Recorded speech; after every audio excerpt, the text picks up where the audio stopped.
Fast food pizza, a quick go-to meal, but are some chains cutting corners where it counts? It's sort of like a biotech cheese business here. And cold pizza, we love it, but is it safe to eat? What the USDA says is a 2-hour rule for any potentially hazardous food. Plus, chicken flavorings. They recreated a simulated version. A simulated version. How do they do it? Now that tastes like chicken. That's amazing to me. Coming up next.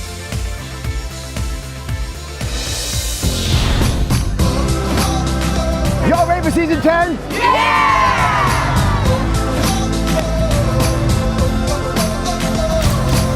I love you, Becca.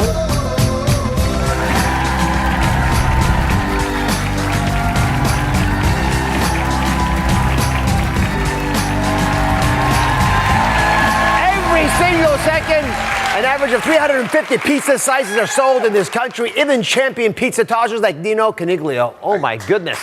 And then he couldn't keep up. It's why the modern day giants of American pizza keep finding ways to make this stuff faster, cheaper, and cheesier. But are they taking shortcuts, right? They're cutting corners that are putting our health in jeopardy. And how are they able to sell pizza so cheap anyway? Right? They're less than $5 a pie. Well, today, I'll be right back. We are investigating fast food pizza from America's biggest pizza chains. Scott Wiener is a professional pizza enthusiast, and he's not only the foremost expert in pizza, but he's also the Guinness World Record holder for owning the most number of pizza boxes. Why would you even do that? Is that your living room? Where is that? Listen, I don't want to talk about the collection. It's a personal thing for me. Personal thing, all right. So pizza chains have dropped their prices so much, you start to wonder, instead of cutting triangles, are they cutting corners? You know, it's a good question because the independent pizzerias can't compete on price. They compete on quality. Yeah. But the big chains have to figure out how to get people, so they do it by buying tons and tons of cheese, tons of flour, and tons of sauce. So this way they can charge way lower prices. All right, let's investigate some of these shortcuts. We'll start with the cheese. Is that okay? That's a great place to start because 40% of a pizza's food cost is the cheese. So if you're going to save money, that's how you do it. So how it used to be done? In New York, it's the mozzarella town. Absolutely. Mozzarella is the absolute #1 pizza cheese in America, but there are 2 different types of mozzarella. And this is kind of confusing. Yeah. Well, because like the normal standard pizza you get is covered in cheese. Yes, it is. Yeah. But a pizza margherita has these clumps of brighter white cheese. That's fresh mozzarella. And fresh mozzarella is when you take curd from cow's milk or from buffalo milk, you cook it down and you stretch it, but it's a really high hydration. There's a lot of water in it. Yep. So that means that its shelf life is pretty short. So about 100 years ago, the dairy industry started working on the shelf life thing, and that's how we got this. Low moisture mozzarella has lower than 52% water content, so that it means that this cheese will last a lot longer because it's just got less water in it. But the issue is, when you're using this type of cheese in a big commercial setting, you got to take this block of cheese and you got to shred it down. So, I mean, try shredding this cheese right now. This is crazy labor intensive. It takes forever. Certain stand mixers started adding in cheese. That's all I got for all that? I honestly expected a little more from you, Doc, but right. I guess you're not a pizza doctor. But listen, this type of thing, we kind of got around this because rather than shredding it yourself, the pizza industry, or rather the cheese industry, started working on pre-shredded versions of it, which is good because it saves on labor cost, but it's not so great because if you leave this stuff to itself, it starts to clump up.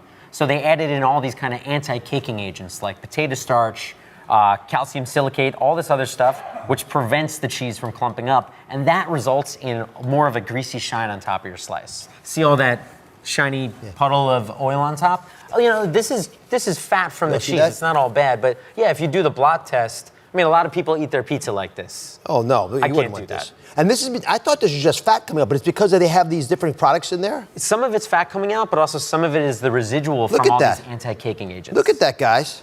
And now your pizza tastes like a napkin. Yes, your pizza tastes like a napkin. I don't want to do that.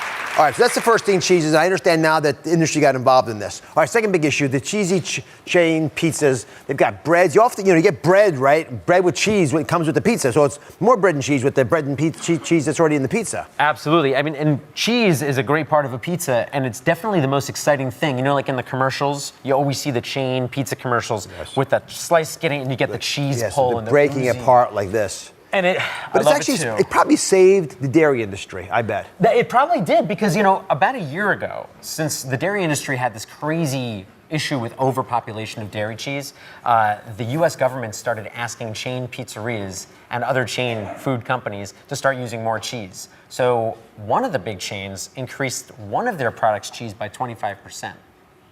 So this means that the dairy industry might be saved a little bit by this, but it also means that you're eating all this extra cheese that you might not need, because I don't know about you, but I think a good pizza is a balanced pizza, not the cheesy. It blows my mind to think that first of all, that cheese industry is being bolstered by the pizza industry, but they would add 25% more. It does take the balance away. It totally takes it away, but you know, it makes it look real good, and cheese has a high perceived value, so less cheese makes you think it's a cheaper pizza. All right, the next shortcut, it's a big one, is the dough. Yeah, I mean, look, dough is probably the most significant part of a pizza because all pizzas might not have cheese, might not have sauce, but they all have dough. And you only need 4 ingredients for dough: water, flour, yeast, and salt. And some of the independents don't even use commercial yeast if they're doing natural fermentation. So the other end of the spectrum with the big chains, some of them are using all these kind of oxidizers and strengtheners for dough, and some of them are even not great for you. Like there's one ingredient that's in this pile over here, potassium bromate, and that's an oxidizer. So it's gonna help the dough ferment faster and trap more gas. But that's actually on America's list of potential carcinogens. And most other countries— On America's list? Yeah, oh yeah. It's a category 2B carcinogen. And we're still allowed to use it, but if you have too much of it, or if you underbake the pizza that has it, it could be dangerous to you. Do other countries have the same problem with it? Other countries have a huge problem. It's not illegal in China. It's not legal in Canada. It's illegal in most places. It's not banned in the US yet. Oh my goodness. All right, but there is some good news, I understand, because that chemical you just mentioned earlier, yeah, other changes are happening? Yeah, at least one of the chains is using a flour that doesn't have any potassium bromate, and their flour is unbleached. So that's great. But to the industry listens. If you guys tell people what you want, they'll actually come along with it. All right, no one knows this better, Scott, than Nino Caniglia, who you saw earlier spinning around the pizza dough. 10-time world pizza maker. He's a world champion pizza maker from the Brooklyn Pizza Crew. So, what are the markers of a good crust? So, educate us. A great dough is, all about the fermentation. So you want to have, like Scott was saying, a long fermentation. The best is using like a poolish, a Biga, or a wild yeast starter culture. And it's just going to make for a healthier bread product. I think a lot of the problem with the industry is they're not fermenting right, which is making like stuff that's it's gonna fill you up. It's gonna, not break down, not digest easily. This smells so good already. You haven't even cooked it yet. Yeah, it's amazing, and it's chock full of probiotics. Great tomato sauce. Pizza's simple. That's why Italian food's so popular. It's just simple stuff. And the secret to making it world class is just a couple ingredients done right, or is there anything else special? Yeah, I mean that's it. Like as long as the most important thing is fermenting the dough properly. And using that because that's what's going to give you a healthy, really healthy pizza. I mean, is this arugula? This is basil. Get that basil on there. Oh, I like that. We've gone. I like green stuff. I like the green stuff. So, all right, now we actually cooked this one ahead of time, so I'm gonna pull it out. Who wants to taste a little pizza? World class pizza. All right, let's just cut it up. Cut it small. Believe me, they'll eat your fingers off. You'll lose a couple here. We need you to make more. How many pizzas do you make a day? About like 200-300 a day. 200-300? All right. As we feed the audience up next, good cold pizza. Yeah, you like cold pizza, everybody? How's that possible? Everyone loves cold pizza. Is it a health gamble or is it good to go? If you've ever eaten leftover pie for breakfast, you will not want to miss this. I hope you like it. We're gonna find out. Stick around. Good? The Atlanta child murders. Most of the people did not believe that Wayne was the killer. A victim's brother reveals I got this big secret, what some won't believe. I was there. I saw this guy. I looked him in his eyes. Plus, actor-singer Donnie Wahlberg talks true crime and shares chilling details about Charles Manson. He almost got a record deal. He didn't, and that's one of the things that set him off on his murder spree. All New Oz. That's coming up tomorrow.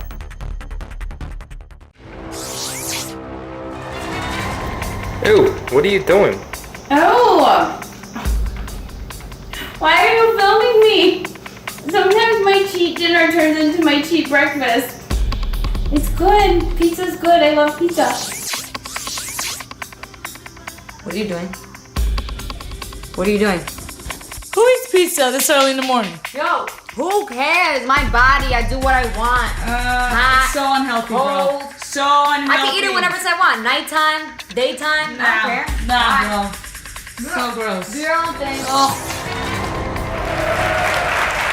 I love that. What are you doing?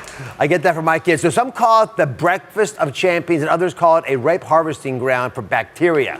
So what's the deal with cold pizza? Is it safe to eat? And what's the real reason it tastes so good to some people, especially the next day? Professional pizza enthusiast Scott Wiener is back, and he looked into the science behind why the taste of pizza can improve as it gets cold. So what's the deal? Why are folks so obsessed with cold pizza? Well, there's a couple of reasons. First of all, you have all these active aromatics like garlic and onions and herbs and all that. And you know how it is, when you make something fresh and something still warm, those flavors all stand out pretty independent from each other. But if you give them time to meld, like day-old lasagna tastes really good. Oh, it's so good. Right? That's because those flavors tend to mellow out and then they combine. So you get a little bit of a more mellowed and mesh of a flavor. It's a little bit more rich. But then we can't ignore the fact that, of course, fat is flavor. Yes. And fat and water separate. So oil, the fat from this pizza, all rises to the top as it cools off. So when you take a bite, you're actually going to get the fat right on the roof of your mouth, so you get that flavor first. All right, so this explains why the cold pizza tastes so good, but is it safe to eat? My medical staff went inside our pizza lab, testing and experimenting with how to store leftover pizza. They chilled one pie in the fridge overnight, and the other one, well, we left it on the counter, right? That happens sometimes at home, too. Now, you can't see them with the naked eye, but these could be harboring some harmful bacteria. To find out, I asked germ specialist Peter DeLucia to join us. So let's start off with the pizza we put in the fridge last night. Last night's pizza in the fridge last night, like it's supposed to be theoretically. Is it safe to eat cold today? I love cold pizza, so I'm not going to ruin it for anybody. It is good to eat today. If it's in the refrigerator, 40 degrees, it's good for 4 days. So here's the reality, though. So many of us, we leave the pizza on the counter overnight. It doesn't make its way to the fridge, right? Does that make sense if it's been on the counter to eat? Well, you forget about it. You leave it out there overnight. What the USDA says is a 2-hour rule for any potentially hazardous food, and pizza is one of them. Has to be put under refrigeration at 40 degrees within 2 hours. No one does that. Now, well, I'll give you the big but on this one. So I'm going to say, but in this case, first of all, health department, we're not getting big pizza complaints. We're not getting big pizza outbreaks. It's not happening. We're not getting those calls.Maybe we'll get a call that someone finds a hair or something else in their pizza that they don't want, but it's not happening. So what I'm going to say is that it's a safe, let's say a semi-safe thing to do, and this is why. It's because of water activity. Water activity is the big issue. What do germs need to grow? They need a good pH and water activity. And when you're looking at baked bread, baked cheese, add the acidity of a sauce on there, it's really not the environment where germs want to grow. So it makes that regular plain pie, I'm going to say, roll the dice, eat it in the morning, odds are you're going to be fine. I was going to do it anyway, by the way. I know so was the entire audience. But let's go on to the next thing is let's have toppings. People like to have all these exotic pizzas and toppings. You start adding chicken and broccoli and fresh tomatoes and all these different things. Now you're making a much more potentially hazardous pie. Don't forget to put that one in the refrigerator, or if you leave it out overnight, I say when in doubt, throw it out. So generally good news for Peter DeLucia from the health department. Generally, I try. I don't want to make. I want to keep pizza good. I love pizza. All right, here's the challenge though. Does it still taste good? What's the best way to store leftover pizza if you're gonna put it in the fridge? World champion pizza maker Anita Gupta is back in our pizza lab to test two methods. Two methods, everybody. Science meets savory. So do you like cold pizza, by the way? Yeah, cold pizza's all right once in a while. I prefer the room temperature, to be honest with you. Room temperature's okay? Yeah, room temperature's nice. Out of the oven, a little cooled down, you know what I'm saying? All right, so we're going to explain how you and my medical unit tested storage methods. Here's the stack and rack technique, or the other version, but there they are, very diligently doing it. I just take a darn box, put the pizzas inside of it, right? Throw it in the fridge. This is what a lot of folks do. Yeah, I wouldn't recommend this. The oxygen's going to get there. Your product's going to become very hard. All right, it's not going to be enjoyable the next day, but sometimes we don't feel like wrapping stuff, so we're all guilty of it, but the stack and wrap is definitely the way to go. You think? Well, I'm going to put it to the test, because I've got our bike club here. They're tasting, they're coming over here. Reheated the pizza that we stored straight in the box, and he heated the pizza that was stacked and wrapped, right? We're going to see if you guys can taste the difference. So, Menel, you want to go first? Yeah, okay, so I definitely want to say that this one was a little bit drier than this one. I could definitely tell a little bit of a difference. Not a huge, but definitely the cheese in this one just tasted richer, and it just tasted like if it was fresh instead of just microwaved right away. Were you happy with the red plate? Very happy with this one. I'd rather choose this one than that one. Amanda. Yeah, I agree. This one was definitely more crumbly. This one tasted a lot fresher, it was moister. So you're a red plate person too. Yeah. And guess what? The red plate was the wrap, the stack and wrap. It actually seems to pay off. But here's the thing I didn't know till just before this show. How do you actually reheat pizza? How many of you microwave your pizza? Oh, bad mistake. Real bad, right? What's the way to do it? Is it putting it in the oven? Putting it in the oven is a good way to do it, but what we really prefer, what most pizza guys prefer to do, is to get it in a hot pan, all right? I like to put a top over it and just fry it up a little bit. It takes about like 1 or 2 minutes. All the pizza guys are doing that, and you know, no one ever told us. That's it. The secret is out. Guys, thanks for joining me. We'll be right back. Love your chips and dip? We have a guac shock if you're buying pre-made from the store. How do the companies get away with that? You may be getting more in your supermarket salsa than you think. All new Oz. That's coming up on Wednesday.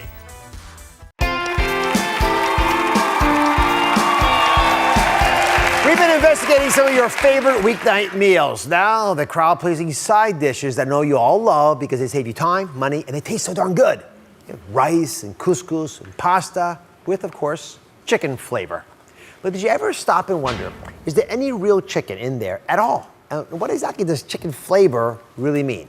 Well, Mark Schatzker wrote a book called The Dorito Effect, which remains one of the most surprising windows into how the food industry develops flavors in a lab that keeps us wanting more. So what do we know about how they actually make these fake copies taste even better than the real thing? Yeah, so when I was researching the Dorito effect, I contacted a flavor company and they told me the whole story. They had just released a new line of chicken flavors, and the way they made this is they got a whole bunch of super high-end chefs in Europe to get the best pastured chickens they could find and make the most wonderful chicken broth they could find. And then they took those broths and they chemically analyzed them. They figured out what are the flavor compounds in that broth, and then they recreated a simulated version. So here's what happened. Mark hit the road to get some answers. He visited a chicken farm and he asked, why doesn't chicken taste like it used to? Isn't that all your question? What happened to our chicken? Take a look. Chicken these days doesn't taste the way it used to. The question is why? What happened to chicken? Why does it taste so bland? To find out, I headed to a 200-acre farm in Indiana run by my friend Pete Eshelman. How you doing? Good to see you. Great. Okay, Pete, tell me, why doesn't chicken taste the way it used to? When I buy chicken, it is the blandest meat. It tastes like wet paper towel. What's going on? Simply, chickens are not raised like this. They're out all natural, on grass, eating bugs. They're harvested around 14, 16 weeks versus 6 weeks. That's the difference. So you're saying the fact that these chickens live outside on pasture eating the stuff and they grow more slowly, that makes them taste better. Absolutely. So if most chickens today don't live on farms like Pete's, where do they live? I set off to find a modern-day chicken farm. There's one, but it looks more like a factory than it does a farm. And something tells me it's not open for tours. Inside, there may be as many as 25,000 birds. And they spend their entire lives not doing much of anything other than eating. But just what are they eating? To find out, I'm gonna check out this local feed store. Tell me, what's in modern day chicken feed? Basically, you got corn for your calories here, soybean meal for protein, and then the vitamins and trace mineral mix. So would you say then that this food is designed to make chickens grow big and fast? Basically, the diet is always designed, I would say, for chickens to grow faster. You've heard the expression, you are what you eat. What about chickens? Well, there's some debate on this, but certain scientific studies show that the flavor of chicken is influenced by what chickens eat. And if chickens grow up never eating bugs or grass and only ever eating bland feed made from corn and soybeans, that's how the chickens taste, bland. I had one more stop to make to find out why chicken these days tastes so boring. Greg. Hi, Mark. Greg Gunthorpe runs a chicken processing plant that supplies some of Chicago's best chefs. So Greg, if I think chicken tastes like tap water, it's not my imagination. It's not your imagination at all. Most commercial chicken is soaked in bleach water for about 90 minutes in a large automated chiller. And how does that affect the flavor? Washes out a lot of the flavor. To maintain flavor, Greg avoids water. Instead, he air chills his chickens inside this refrigerator. And these chickens, when they cool like this in a fridge, they taste better. They taste less watery, I'm guessing? Yeah, they're, you can wash some of the flavor out by chilling them in water. It would be like taking a ham sandwich and dunking it in water. Right, exactly. Yeah. All this talk of bland chicken was making me hungry for the real thing. So I decided to go back to Pete's farm to see what a slow-growing, pasture-raised, air-chilled chicken actually tastes like. The moment of truth. Try my chicken.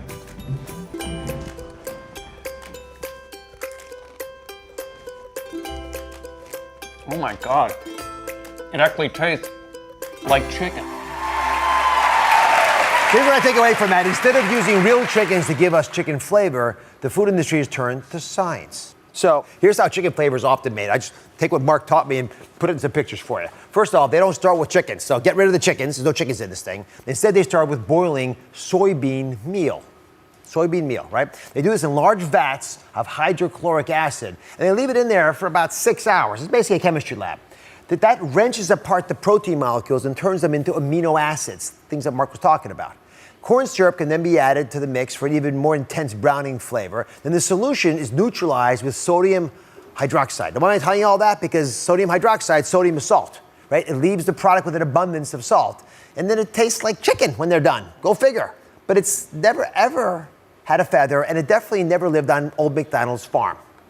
I just want you to be clear on that. But that first, a bunch of questions come to mind, Mark. But first, how did anyone ever discover this? Who put the pieces together and thought they could make something chemical that tasted like chicken? Well, like I said, they've got very sophisticated equipment. They can analyze the flavor chemicals in actual chicken. They don't bother with the nutrition. It's not about the protein. It's not about the vitamins. It's just about the flavor, and they recreate that. Are you worried about these flavorings? Do you think they're dangerous at all? So a lot of people ask me, are these toxic? Are they going to give me cancer? That's always the big worry. Is they going to give me cancer? I don't think that's a danger here. What is the danger is that this is the stuff that makes food delicious, and it keeps us going back and back and back. And let's face it, our big problem when it comes to food is eating too much. I would say if you're looking for flavor, go to nature. Use herbs, use spices, use Parmesan cheese. Nature does not have a flavor problem. The processed food industry does. On that note, if you want savory, mouth-watering tastes of box size without all the added chemicals, got good news for you. Up next, it's the 3 tricks to naturally flavor your favorite grains. And guess what? You have them all in your fridge this very second. Stay with us. I love getting to talk with you on my show every single day. But when the cameras stop rolling, the conversation is not over. I still have a lot that I want to talk about. So download the Dr. Oz podcast on Apple Podcasts or wherever you get your podcasts. Are you obsessed with the taste of boxed side dishes but don't want all the added chemicals and the salt? Well, there's good news today because Chef Nikki Dinki is breaking all the flavor rules down. She's revealing 3 all-natural tricks for tastier side dishes that are going to blow your mind. All right, so we're going to put Nikki's new side dish solutions to the test. To do that, we assembled a team of crack tasters who are obsessed with the box stuff. They're going to give us their honest opinions on how naturally flavored sides stack up. Are you ready to do that? Yeah. All right, here goes. First up, you're going to add salsa to your water, and then you're going to boil the food in there. Yeah, so I'm going to boil my rice in a mixture of half salsa, half water. And what this is gonna do, feel free.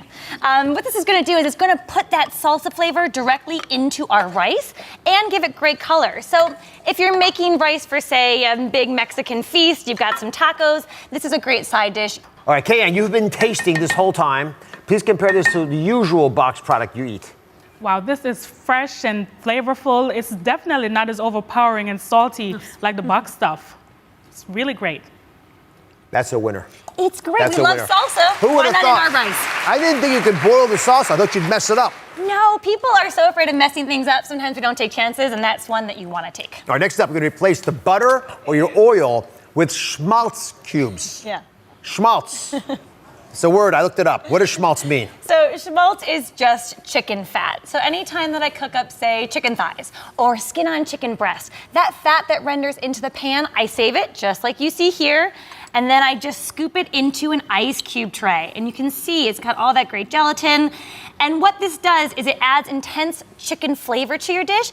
And it's one of those things that you would have otherwise thrown away. So it's free, and we're gonna have it on hand because we're freezing it. I think it's brilliant. I used to always get upset throwing this away. No more. So once you freeze it, it looks like this. Right, you pop it open. Yeah. Like that.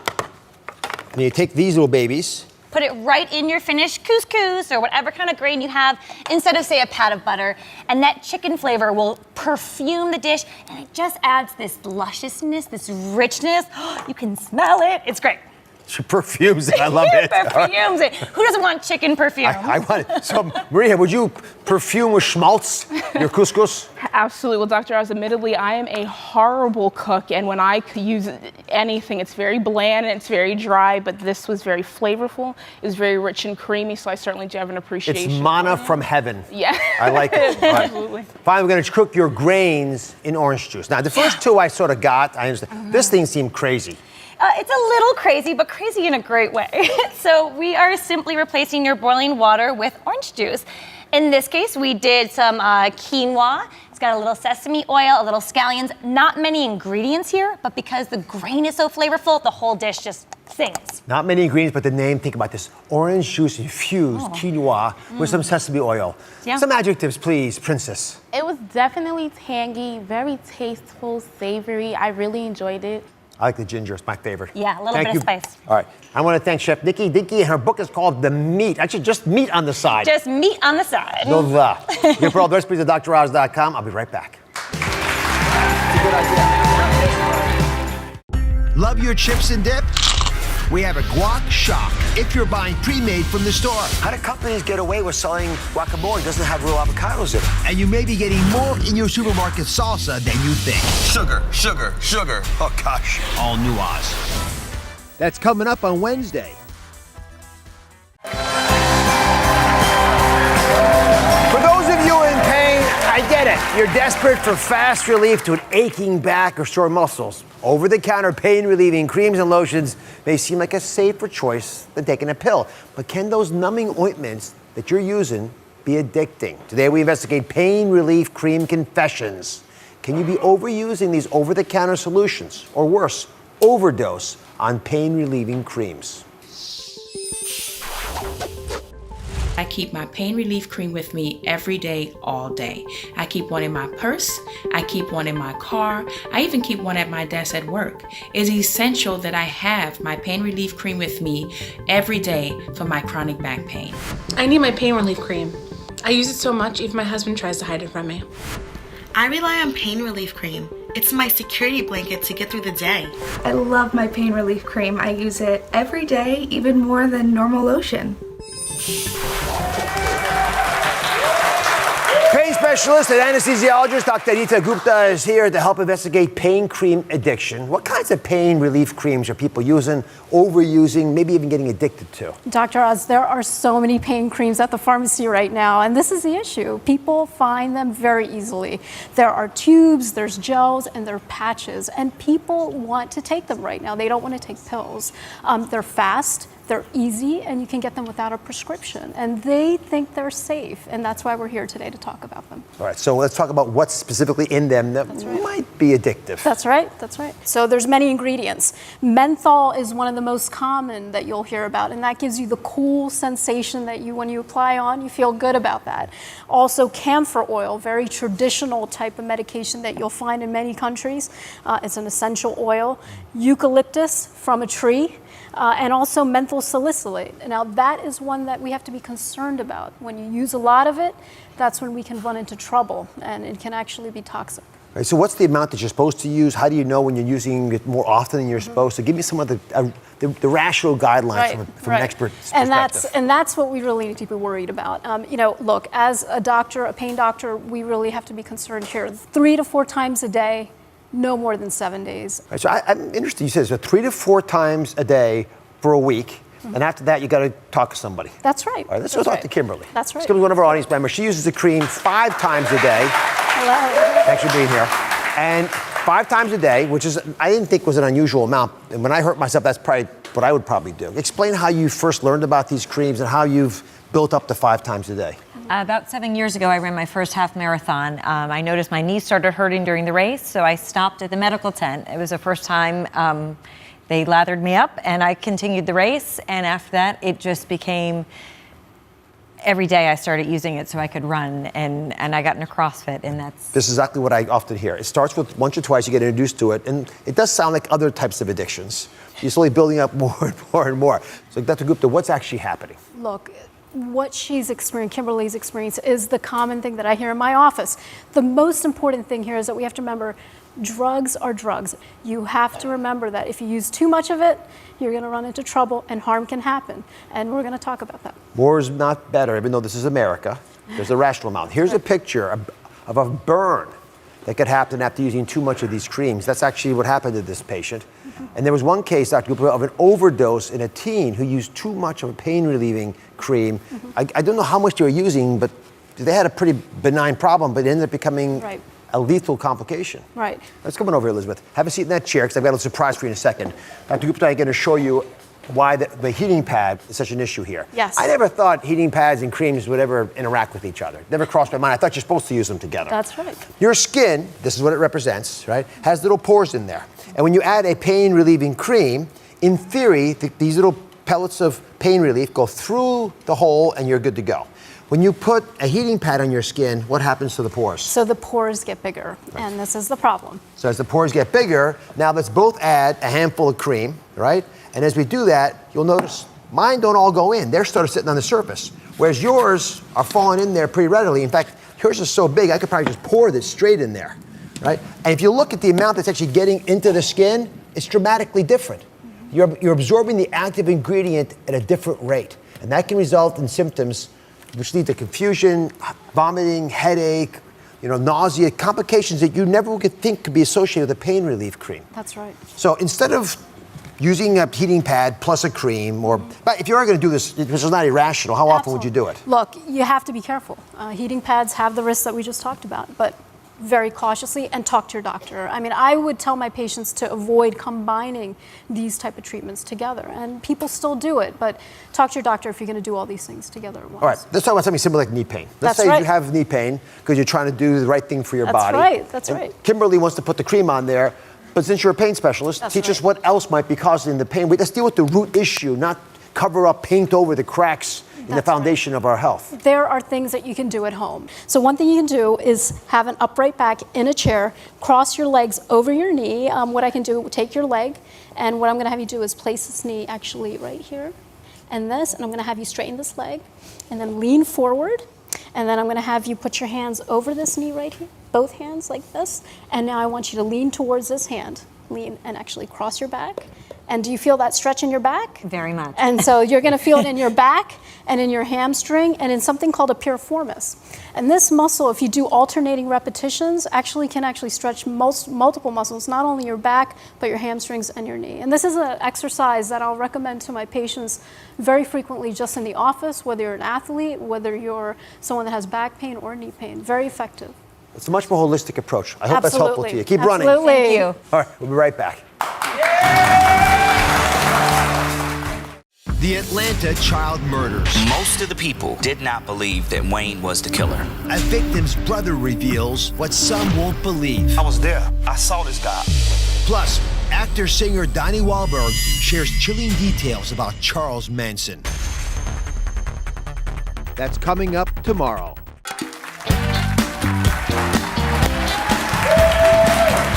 One thing I loved about visiting China with my trusted sponsorship partner, USANA Health Sciences, was the ability to explore how traditional Chinese medicine and conventional Western medicine work together. They each have so much to offer, but how do you decide when to incorporate an ancient practice into your life today? We'll take a look. Beijing is fast-paced and fast-growing, a city that radiates hope and prosperity. The best part, the people. Wherever we went, we were greeted with tremendous enthusiasm. Another joy of this journey, the food. I sampled exotic snacks by day, and on my first night, an extraordinary classic, Peking duck. The next day, a stiff neck I developed during the flight was getting worse. But I was in China, where the approach to medicine often blends the latest in high tech without casting off what's worked over time. I was game to give the age-old methods a try. At the Dafu Traditional Chinese Medicine Clinic, some of the practices date back thousands of years. But are they still relevant? Chinese medical doctors are very important in China. Currently, we are confronting a lot of challenges, such as drug-resistant viruses and chronic diseases. Therefore, we value traditional Chinese medicine even more. How does traditional Chinese medicine differ from Western medicine? The biggest difference between traditional Chinese medicine and Western medicine is their different worldviews. One way to look at it is that traditional Chinese medicine takes a holistic approach to health, centering on balance and energy flow, or qi, while Western medicine focuses on curing disease. And if you have a patient, how do you decide if they should get traditional Chinese medicine or if they should get Western medicine? The difference between them is that Western medicine is more suitable for certain diseases. For example, pneumonia. Administering antibiotics can result in a speedy recovery. Other complicated chronic diseases may require treatment using traditional Chinese medicine. One of the most fascinating aspects of traditional Chinese medicine is the use of herbs. I watched what is essentially a traditional Chinese medicine pharmacist prepare a prescription. I mean, look at this. There's so many herbs here. They're all so different. How many herbs are there in traditional Chinese medicine? There are more than 10,000 of them. There are about 450 that are commonly used. And what's the most common solution? What problem do you solve? Some of the common ones are used to treat colds.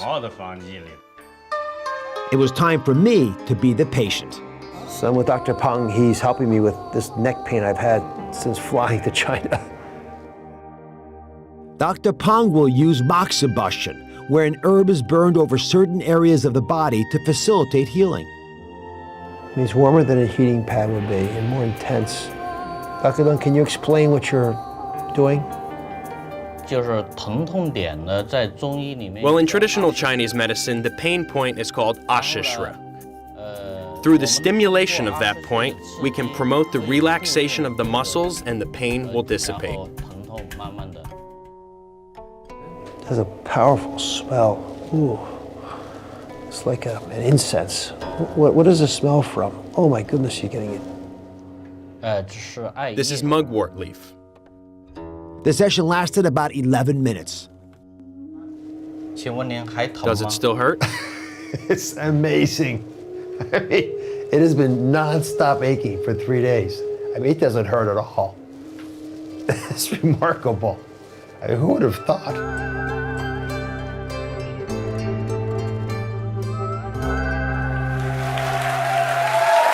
I have witnessed in China a unique blend of ancient and modern, and people open to both, who do their homework and hold on to what works, learning from the past to help shape the future.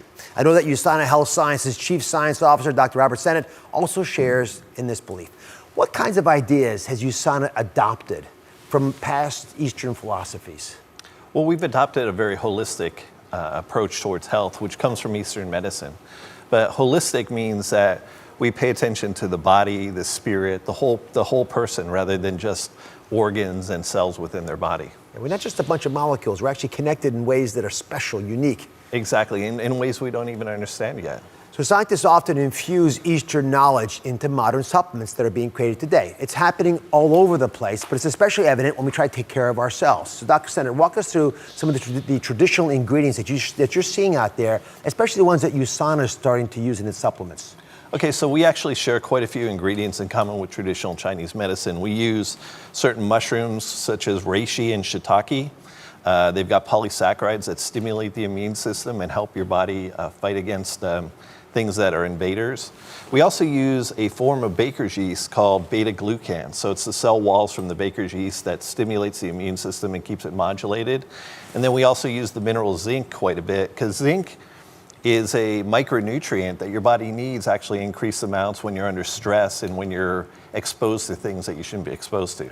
It's remarkable to me that traditional Chinese medicine figured a lot of this stuff out 1,000+ years ago. I mean, imagine walking through the forest and seeing this. It looks like a piece of art. Yeah. Maybe just coming close on these. Look how pretty those are. Then understanding exactly how these might work. I'm stunned, for example, the baker's yeast. It makes sense, right? If you showed me the wall of a bacteria that could have been invading me, of course I'm going to think it's a bad thing that I want to knock out. So since there's no bacteria there, I just get my tentacles go up to watch out for problems, but I don't actually overreact. Exactly. You've got it exactly right. So how does USANA take all these ingredients and package them into one product? Well, the proglucamine is really a compilation of all those particular ingredients from traditional Chinese medicine. So we've got the reishi, the shiitake, the beta-glucan, and then we've also got zinc in there. So it's all formulated together at the appropriate effective amounts. It's been clinically studied. We've shown that it not only improves the immune system function, but also improves a measure called protective qi, which is it's a TCM measure of protective immunity. Well, thanks to my trusted sponsor partner, USANA Health Sciences. You can go to DrOz.com right now to enter for a chance to win one of 1,000 bottles of USANA's proglucamine. And for the entire studio audience, you're all winners too. You're not taking individual mushrooms. You're going to get home USANA's proglucamine. Enjoy it. We'll be right back. Stay healthy, everyone.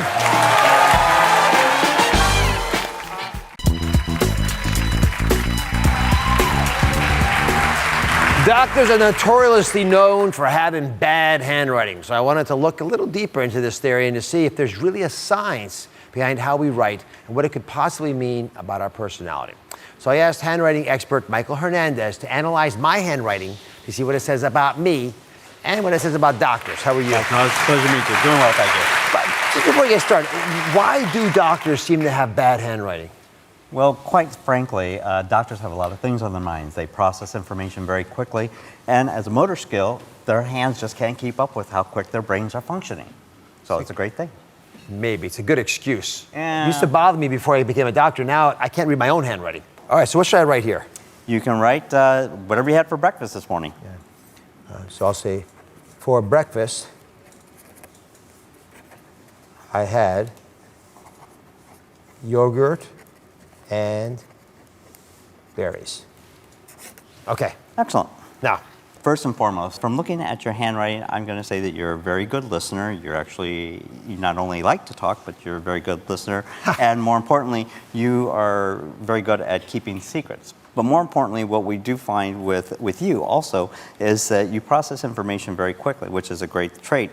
What I would probably say, is you're not someone who beats around the bush. You're very direct, you're to the point, and more importantly, I would say that you're very open-minded as well, and you're very ambidextrous. Well, at least your dexterity.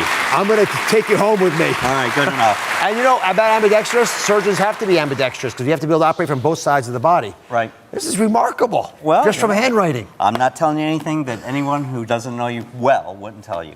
All right, we're going to put more on DrOz.com. Together, change is happening. Our journey is just beginning.